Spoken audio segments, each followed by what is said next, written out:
everyone, welcome back to my channel. I hope you all are doing good. So this is Ishita here. आज के video में हम बात करने वाले हैं how to make a boyfriend or a girlfriend. ये जो सारे टिप्स हैं वो दोनों ही जेंडर्स पे ठीक वैसे ही बैठेंगे जैसे कि कोई बहुत ही इजी सा फॉर्मूला हो। मगर वीडियो स्टार्ट करने से पहले मैं एक चीज जरूर बोलना चाहूंगी कि ये एक बहुत ही सेंसिटिव टॉपिक है। मैं जो सारी चीजें बोल रही हूँ वो अपने पर्सनल एक्सपीरियंस से बोल रही हूँ। सो ऐसे ही सुने कि कोई आपका दोस्त या फिर आपके कोई बहुत ही करीब का इंसान आपको ये सजेस्ट कर रहा हूँ। ये कुछ ऐसे रूल्स नहीं है कि आपको यही फॉलो करने हैं, मगर I guess this are few things जो पर्सनली मैं बहुत दिनों के एक्सपीरियंस के बाद अभी समझती हूँ और मुझे लगता है ये सारी चीजें आपको भी कहीं ना कहीं पे हेल्प कर सकती है। So if you are interested then let's get started. The very first thing is knowing yourself.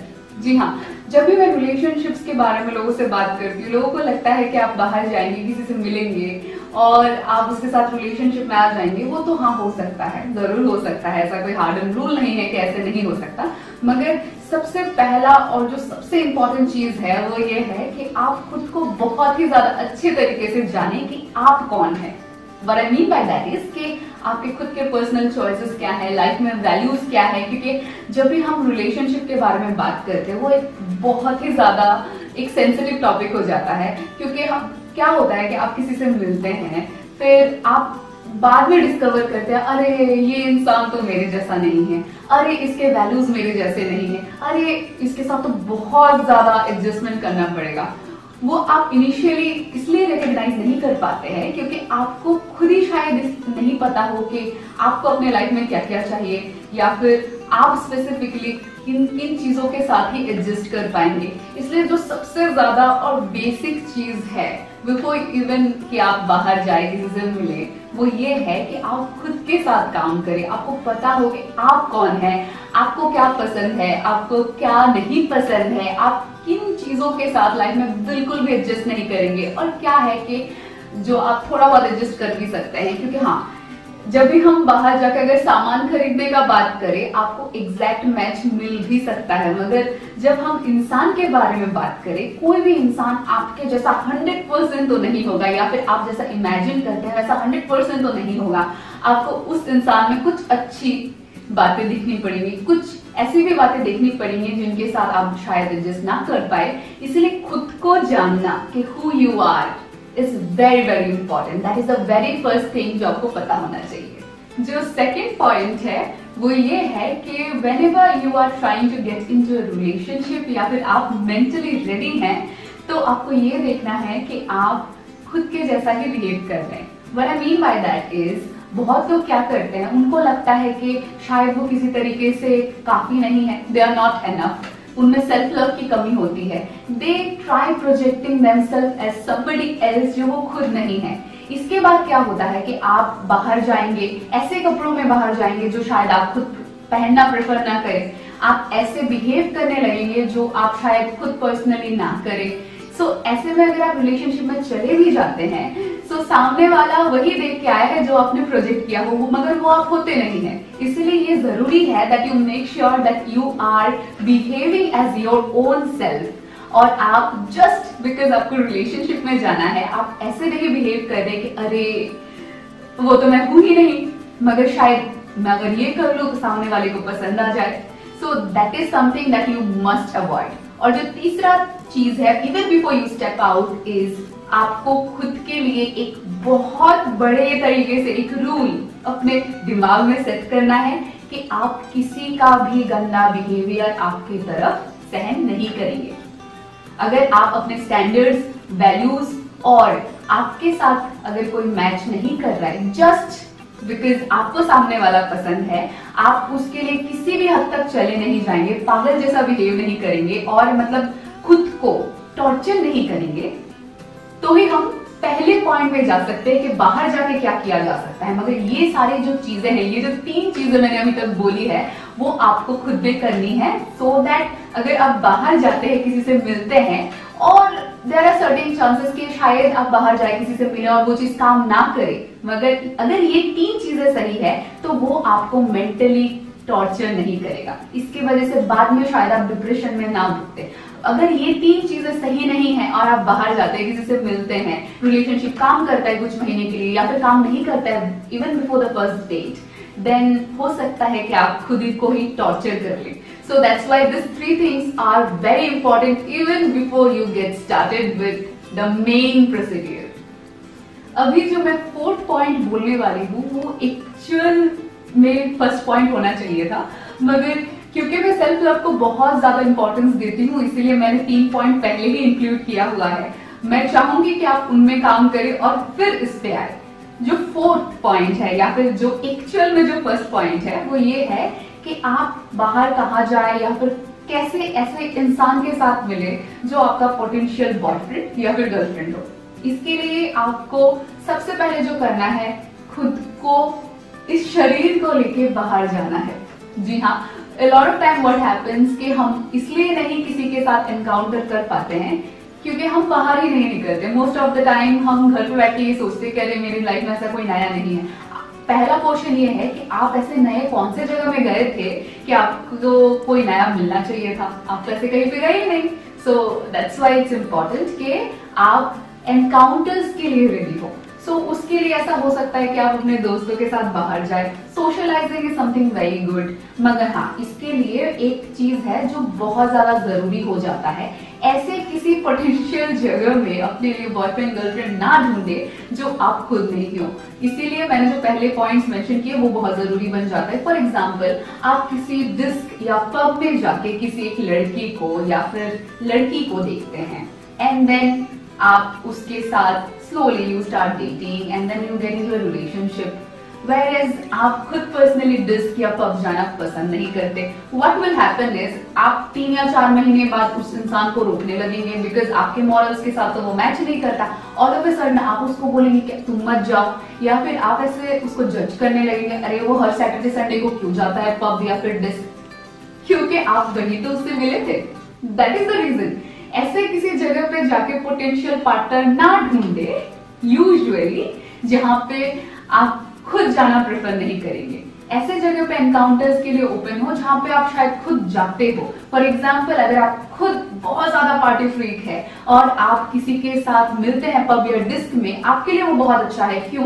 क्योंकि मोस्ट प्रोबेबली आप हर सैटरडे संडे को बाहर जाना पसंद करेंगे. आपका पार्टनर भी इन दैट केस आपके साथ बाहर जाना पसंद करेगा. उस चीज में ना आपको उसको कन्विंस करने की जरूरत है. You both will have this thing in mutual interest, so वो बहुत अच्छे से काम कर जाएगा. Whereas अगर आप ये बिना करे अपने पार्टनर को फोर्स करते हैं कि नहीं ठीक है पहला एनकाउंटर वहां पे हुआ था, जरूरी नहीं है पब या फिर डिस्क अच्छी बात नहीं है या फिर नहीं जाना चाहिए, इन दैट केस गारंटेड है दोनों में थोड़ा सा तो होगा बाद में अनबन होगा. सो उसके वजह से शायद डेटिंग के बाद वो रिलेशनशिप में टर्न ना कर पाए क्योंकि म्यूचुअल इंटरेस्ट सेम नहीं होगा.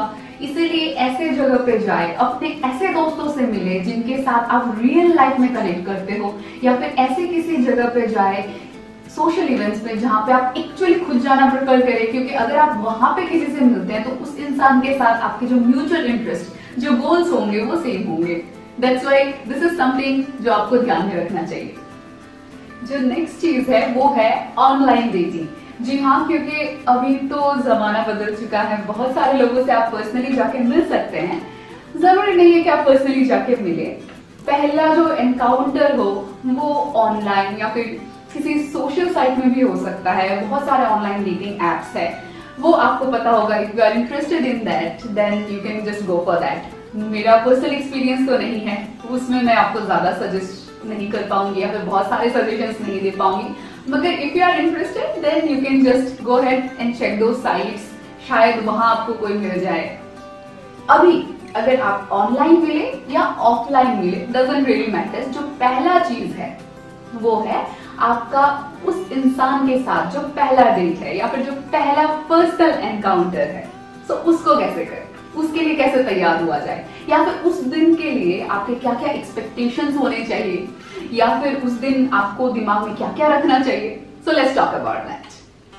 वैसे तो लोग बहुत बोलते हैं कि अपीयरेंस डजंट रियली मैटर. शक्ल देख के थोड़ा ना प्यार किया है, शक्ल देख के थोड़ा ना शादी करना है. मगर प्रैक्टिकली अगर बोले तो अगर आप किसी के साथ पहले दिन जाके मिल रहे हैं वो इंसान कितना ही आपको जानता होगा कि आपका 11 साल का पास्ट वो जज कर ले, अरे ये इंसान तो बहुत क्रिएटिव है, वो तो उसको पता होना चाहिए ना। वो तो पहले दिन उसको पता नहीं होगा, पहला दिन वो क्या ही देखेगा आपकी शक्ल के या फिर आपके बॉडी के या फिर फिजिकल अपीयरेंस के अलावा। सो मेक श्योर कि आप थोड़ा सा इन्वेस्टमेंट करें, not in terms of money, थोड़ा सा टाइम इन्वेस्ट करें, थोड़ा सा प्यार में इन्वेस्ट करें, थोड़ा सा अपने आप से प्यार करें और थोड़ा सा एफर्ट डाल के रेडी हो जाए। बहुत ज्यादा भी नहीं, उसको नहीं लगना चाहिए कि आप तो मतलब बस शादी के लिए तैयार है, बस आए हैं मिलना है, ऐसा नहीं होना चाहिए। ऐसा भी नहीं होना चाहिए अरे यार मैं तो कैजुअली आ गया, मतलब I don't really give dot dot ऐसा भी नहीं होना चाहिए। होना क्या चाहिए कि आपको देख के सामने वाले को ऐसा लगना चाहिए कि आप इंटरेस्टेड है मगर ओवर इंटरेस्टेड नहीं है। सो दैट्स वाई वो फाइन लाइन का बाउंड्री आपको खुद पता होगा कि क्या पहनना है। बहुत सारे ऐसे वीडियोस है ऑनलाइन, आप वो देख सकते हैं, मगर हाँ ऐसा ही कुछ पहने जिसमें आप कंफर्टेबल हो, बार बार कपड़े ना खींचे, बार बार शर्ट ना ठीक करे, अनकॉन्शियस होके ना बैठे, ऐसे किसी कपड़े में जाके ना बैठ जाए जो आपको खुद शायद नहीं पहनना था, आपकी किसी दोस्त ने रिकमेंड कर दिया। ऐसा हो सकता है कि आपके दोस्त को जिस कपड़े में क्लीवेज दिख रहा है शी इज कंफर्टेबल, आप नहीं है, ऐसा हो सकता है। आप जिसमें कंफर्टेबल है वही पहन के जाए, बहुत ज्यादा ट्राई ना कर ले क्योंकि वो आपका बॉडी लैंग्वेज खराब कर देगा। सेकेंड चीज है जब आप बैठे हो इस इंसान के साथ, थोड़ा कंफर्टेबल हो, थोड़ा सा पॉजिटिविटी दिखाए, थोड़ा सा अपने बॉडी में थोड़ा सा जो आपका बॉडी लैंग्वेज है उसमें थोड़ा सा कॉन्फिडेंस दिखाए, वो आपको बहुत ज्यादा अट्रैक्टिव बना देगा। मैंने अपने पिछले वीडियो में बात किया था how to look sexy. If you want to know regarding that, आप डिस्क्रिप्शन बॉक्स में एक लिंक दिया हुआ है, उसको क्लिक करके वो चेक कर सकते हैं। दैट इज समथिंग जो आपको बहुत ज्यादा हेल्प कर सकता है क्योंकि बॉडी लैंग्वेज इज समथिंग जो आपको बहुत ज्यादा अट्रैक्टिव बनाता है। इसके अलावा आपको एक और चीज में ध्यान रखना है कि आप ऐसे नहीं बिहेव कर रहे हैं जो आप हो ही नहीं, क्योंकि उसको करते हुए आप बहुत ज्यादा कॉन्शियस हो जाएंगे और सामने वाले को बहुत ज्यादा वियर्ड और एबनॉर्मल फील होने लगेगा। बिहेव एज योरसेल्फ, ड्रेस जैसा कि आप हमेशा ड्रेस करते हैं, थोड़ा सा एफर्ट दे, बहुत ज्यादा नहीं। अगर आप बहुत ज्यादा एफर्ट दे रहे हैं तो सामने वाला शायद आपके एनर्जी से अपने एनर्जी को मैच करता हुआ ना देखे और डर जाए। इसीलिए बहुत ज्यादा भी नहीं और बहुत ही कम भी नहीं, एक फाइन लाइन का बैलेंस होना बहुत ज्यादा जरूरी हो जाता है। That's why first date is important और उसमें अपने आप को अच्छे से प्रेजेंट करें, थोड़ा तैयार हो। अगर लड़के हैं तो अच्छे कपड़े पहने, ग्रूमिंग करें, लड़की है तो थोड़ा बहुत मेकअप करें। जरूरी नहीं कि आप पार्लर जाके फर्स्ट डेट जाए, उसकी कोई जरूरत नहीं है, मगर हाँ आप जैसे तैयार होते हैं थोड़ा अच्छे से तैयार हो जाए, अच्छे से बात करें, अच्छे से घुलने मिलने की कोशिश करे, सामने वाले को सुने, खुद भी बोले, बहुत ज्यादा चुप ना रहे, बहुत ज्यादा बात भी ना करे, उसको भी बोलने दे और जो नॉर्मली प्रोसेस है उसको जाने दे। बहुत ज्यादा फोर्स ना करे कि हाँ काम तो करना ही है, इस इंसान से मिल लिए, अब ऐसा होना ही है कि अगले दिन ही मिले। Let things naturally happen, that will help you. और जो नेक्स्ट पॉइंट है उसको बोलने से पहले मैं जरूर चाहूंगी कि आप लाइक का बटन क्लिक करें and you subscribe to my channel. जो नेक्स्ट पॉइंट है वो ये है कि जब आप पहली बार इंसान से मिल रहे देन धीरे धीरे आप प्रोसीड करें आगे की तरफ, धीरे धीरे बातचीत होना चाहिए, don't force it too much. अगर नेचुरली बात आगे बढ़ रहा है then only invest in that, बहुत ज्यादा एक्सपेक्टेशंस ना रख ले। और फिर अगर ये धीरे धीरे आगे बढ़ रहा है देन इन्वेस्ट, एल्स रिपीट। अगर आप देख रहे हैं कि अगर सामने वाला आपके साथ वो एनर्जी रेसिप्रोकेट कर रहा है देन उससे धीरे धीरे बात करें, देखिए उसके इंटरेस्ट क्या है, आप दोस्त हैं वही दिमाग में रखते हुए बात करें। बहुत ज्यादा फोर्स ना कर ले सामने वाले को क्योंकि वो सामने वाले को बहुत ज्यादा अनकंफर्टेबल कर देगा अगर आप सामने वाले को फोर्स कर रहे हैं कांस्टेंट बेसिस पे। फिर धीरे धीरे अगर वो घुलने मिलने लगे तो देखिए उसके प्रायोरिटीज क्या है लाइफ में, उसके वैल्यूज क्या है, वो एज ए इंसान कौन है। अगर आपको उसमें कुछ चीजें अच्छी नहीं लगती है then be true to yourself. ऐसा नहीं बोलेगा अरे वो इंसान तो ऐसा शायद इसलिए ऐसा किया होगा, इसलिए वैसा किया होगा, ये सब चीजें अपने आप को ना बोले। खुद के साथ लॉयल रहे, जो चीज है जो जैसा दिख रहा है चीज वैसे ही खुद को दिखाए, अपने आप को कुछ बताने की कोशिश ना करे। Be practical, be calculative. Then अपने दोस्तों से सजेशन ले सकते हैं, आपके जो बहुत ही नियर एंड डियर वंस है उनसे आप सजेशन ले सकते हैं, फैमिली मेंबर से मिला सकते हैं उस इंसान को, देख सकते हैं आपकी लाइफ में जो गोल्स है, जो म्यूचुअल जो वैल्यूज है, उनमें कितना सिमिलरिटी है। ये कुछ ऐसे चीजें हैं जो आपको थोड़ा बहुत देखना है पोस्ट द फर्स्ट डेट। और अगर फर्स्ट डेट काम नहीं कर रहा है then be open to new encounters. ये सारी चीजें हैं जो मुझे लगता है बहुत ज्यादा इंपॉर्टेंट है, और ये एक बहुत ही बिगिनर्स फ्रेंडली स्टार्टअप टॉपिक था। तो इस टॉपिक में तो बहुत घंटों तक बात किया जा सकता है, मगर आज के वीडियो के लिए बस इतना ही। इफ यू थिंक कि ये बहुत ज्यादा हेल्पफुल रहा है या फिर इशिता को इस टॉपिक में और भी बात करना चाहिए, in that case do let me know by commenting below, या फिर इसमें से क्या हेल्पफुल रहा है, या फिर कौन सा वो स्पेसिफिक एरिया है जिसमें मुझे और डिटेल्स में बात करते हुए आप आगे देखना चाहेंगे, maybe in some next episode 2, 3 और XYZ। Then till then make sure you take care of yourself और बताते रहिए कि आपको आगे क्या देखना है, मैं बनाती रहूंगी। Bye bye, love you, take care of yourself.